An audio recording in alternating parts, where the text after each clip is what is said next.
السلام عليكم ورحمة الله وبركاته. سنتكلم اليوم على كل من الموعد والتوقيت والقناة الناقلة، وذلك لمباراة كل من نادي القادسية ونادي الأهلي في نصف نهائي كأس السوبر السعودي.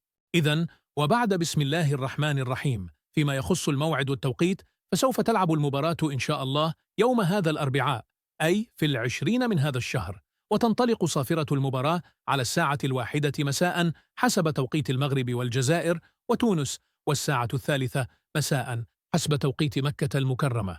وأما القناة الناقلة فهي قناة 8 للتلفزيون العمومي السعودي.